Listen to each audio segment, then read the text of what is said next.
nos interessa nesse momento é a citosina, que inclusive, olha só, eu circulei aqui. E eu vou falar por que ela está circulada e o que significa esse metil que eu deixei escrito aí para vocês também. Então, o que acontece?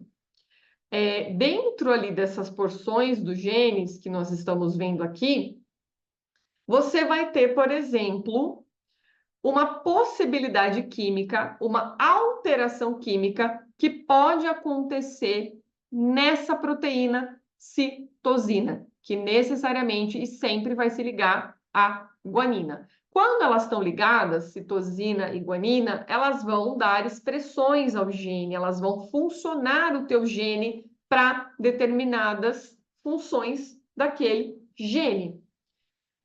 Quando eu der o exemplo, vai ficar mais claro. Então, imagina, é uma chave fechadura, como o corpo sempre trabalha. Então, a adenina tem que ser com a timina e a guanina com a citosina. Então, geneticamente, é isso que acontece e que é o fisiológico, que é o natural, que todos nós, todos os seres vivos que contêm essa formação, têm, certo? Acompanhamos por aqui. Isso aqui são proteínas e por isso que você, inclusive, aí precisa comer proteína, para que você possa deixar o seu corpo sempre fazendo as produções corretas. E o que acontece então, Aline? Eles tentaram ver se nesse gene aqui, se nesse aqui, né, que eu falei do genoma, eles tinham ali como especificar. Não conseguiram. Porém, alguns estudos mais novos, datados aí, vamos dizer, do século XX para cá, estão trazendo o nome epigenética. Esse prefixo chamado epi significa no grego acima, sobre, além. Então, algo acima da genética acontece que pode alterar o curso da nossa vida. E é isso, então, fala epigenética. E o que é isso, Aline? O que é que os cientistas estão estudando? Eles estão verificando, dentro das questões aí do DNA e dos genes, que acontece a metilação. O que é isso? Acontece uma transformação química no gene aqui e propriamente dito na proteína citosina, onde ela é substituída por uma molécula metil, que aí metil é carbono, hidrogênio, três moléculas de hidrogênio para uma de carbono. Aqui é a fórmula dela. Então, o que vai acontecer? Esse agrupamento metil, ele entra no lugar da citosina. O que vai acontecer? O que vai acontecer com o G?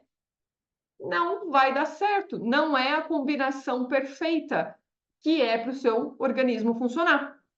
Então, agora vai o exemplo. Vou ligar lá com o que eu falei. Vamos supor que aqui nós temos um gene chamado de supressor de tumor.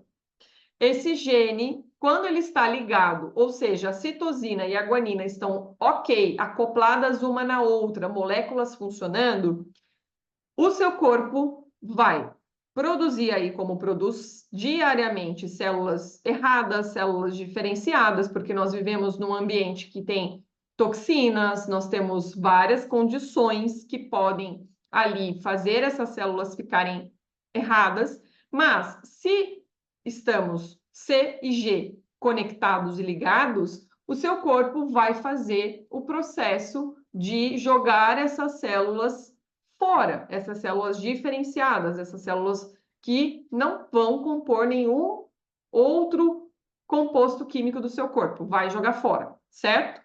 Porém, o que aconteceu na epigenética foi a chave, a descoberta. Quando esse mesmo gene supressor de tumor, ele troca, ele sofre uma metilação e substituiu a citosina pelo grupo metil aqui, ele vai desativar. Eu costumo falar assim, como um interruptor de energia. Se o C e o G estão conectados, está ligado, está on, está em funcionamento, está ok. Se ele está desligado, significa que o grupo metil entrou e desligou o funcionamento correto daquele gene. E aí, nesse caso que eu estou dando exemplo do supressor de tumor, uma vez desligado, o seu corpo continua fazendo aquela produção das células, porém agora ele entende que não precisa ir lá limpar e jogar fora. E aí as células podem acumular e virar, por exemplo, um tumor, um câncer e assim por diante. E se isso acontece com aqui, como o câncer que eu dei o exemplo, um tumor, que dirá então com coisas aí simples, como uma miopia, como de repente aí você falar de outras doenças que têm um aporte genético. Ou seja, você até pode ter uma predisposição. Sim, você pode.